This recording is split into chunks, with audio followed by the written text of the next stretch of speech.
उनकी ताकत कम किया जाए। अब SC/ST बंटने वाले नहीं, आप ही देख लो इस फैसले का कितना समर्थन कितना विरोध हो रहा है, तमाम लोगों में इसका विरोध है। तो हम स्पष्ट हैं कि हम अपने लोगों को बंटने देंगे और हमें अपने लोगों की चिंता है। इसलिए हमने स्वतः जो है 1.5 साल पहले मांग की थी कि जिन जातियों को अवसर नहीं मिला है उनको उनका आरक्षण बढ़ा के 15% शेड्यूल कास्ट को मिलता है और 5% बढ़ा के उन बाकी जातियों का आरक्षण देने की व्यवस्था सरकार करे।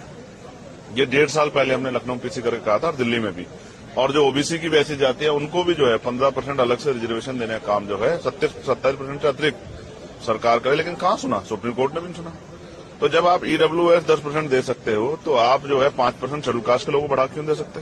तो मेरा मत तो ये है कि 100% रिजर्वेशन 2% सरकारी नौकरी में कर देते, 98% प्राइवेट सेक्टर है। 2% सरकारी नौकरी में 100% रिजर्वेशन होगा तो इसकी इतनी संख्या उसको आधार पर उसको मिलना चाहिए। हम सहमत हैं, हमारे भाइयों को कुछ मिलेगा तो हम तो आगे बढ़कर उनका स्वागत करेंगे। लेकिन अगर कोई साजिश करके, कोई षड्यंत्र करके हमारे अधिकारों को लूटने का काम किया, छीनने का, तो ये हम बर्दाश्त नहीं करेंगे। डाका नहीं बर्दाश्त करेंगे अपने हकों पे।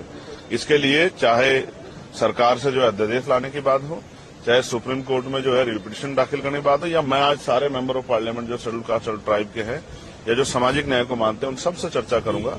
और बहुत जल्द जो है एक बड़ा जो है हम अपना इस संघर्ष का स्वरूप सरकार और सुप्रीम कोर्ट को दिखाएंगे। हम अब पीछे हटने वाले नहीं। हम अपने अधिकारों के लिए, स्पेशली मैं चंद्रशेखर आजाद, अपने लोगों के अधिकारों के लिए, बाबा साहब अम्बेडकर ने कहा था कि जब मेरे हित में और देश हित में टकराव होगा तो मैं देश की तरफ रहूंगा, लेकिन जब मेरे समाज के हित में और देश हित में टकराव होगा तो मैं समाज की तरफ रहूंगा। मैं फिर आज कहता हूं कि अगर कोई भी हमारे अधिकारों छीनने काम करेगा तो हम हर कीमत चुकाने के लिए तैयार हैं। मैं अपने समुदाय के साथ खड़ा हूं, उनको ना बंटने दूंगा, ना उनके अधिकार में कटौती होने दूंगा।